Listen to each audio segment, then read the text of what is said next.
ঈদের বাকি মাত্র কয়েকদিন, এর মধ্যেই হঠাৎ রোজার এক ভোররাতে আগুন লাগে রাজধানীর বঙ্গবাজারে। সবগুলোই কাপড়ের দোকান হওয়ায় মুহূর্তেই তা ছড়িয়ে পড়ে গোটা মার্কেটে। পুড়ে ছাই হয়ে যায় কোটি কোটি টাকার পণ্য। এক রাতের ব্যবধানে সব হারিয়ে পথে নেমে আসেন বিক্রেতারা। কিভাবে আগুনের সূত্রপাত তা নিয়ে নামমাত্র ব্রিফ করা হয় সিটি কর্পোরেশন থেকে।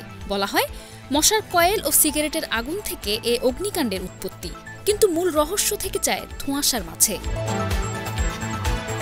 নানা জল্পনা কল্পনার মাঝে কেটে যায় প্রায় ১.৫ বছর। এদিকে ৫ আগস্ট পতন হয় স্বৈরশাসনের, দেশ ছেড়ে পালিয়ে যান শেখ হাসিনা। এরপর বের হয়ে আসতে থাকে বিগত ১৫ বছরে দেশে ঘটে যাওয়া বিভিন্ন ট্র্যাজেডির নেপথ্যে থাকা মূল ষড়যন্ত্রের নীল নকশা। বের হয়ে আসে রাজধানীর বঙ্গবাজারে আগুন লাগার ঘটনার মূল হোতা তৎকালীন ঢাকা দক্ষিণ সিটি কর্পোরেশনের সাবেক মেয়র শেখ ফজলে নূর তাপস সহ ৩০ জনের নাম। ইতিমধ্যে মামলা দায়ের করা হয়েছে তাদের বিরুদ্ধে। তখন দুর্ঘটনা বলে চালিয়ে গিয়েছিল পতিত আওয়ামী লীগের দোসররা। তবে এবার বেরিয়ে এলো থলের বিড়াল। এ অগ্নিকাণ্ড কোনো দুর্ঘটনা ছিল না, এটা ছিল মূলত পরিকল্পনা।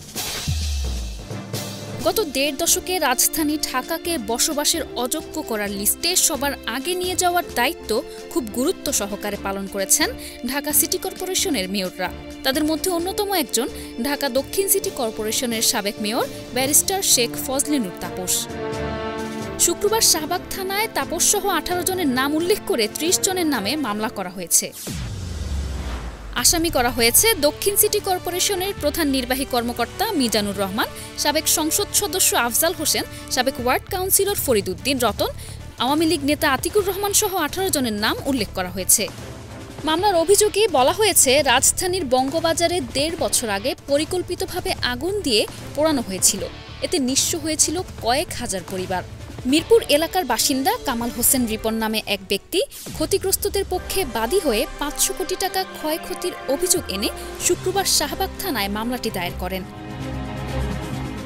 ২০২৩ সালের ৪ এপ্রিল ভোররাতে তাপসের নেতৃত্বে তার সহযোগী সহ পরস্পরের যোগসাজশে পরিকল্পিতভাবে অগ্নিসংযোগ করা হয় বলে উল্লেখ করা হয়। তখন বলেছিল মার্কেটের ৩য় তলায় একটি টেইলার্স থেকে আগুনের সূত্রপাত হয়। এতে ৩,৮৪৫ জন ব্যবসায়ী সর্বস্ব হারান, ক্ষয়ক্ষতি হয় ৩০৫ কোটি টাকার। Stella news desk, hello Bangla.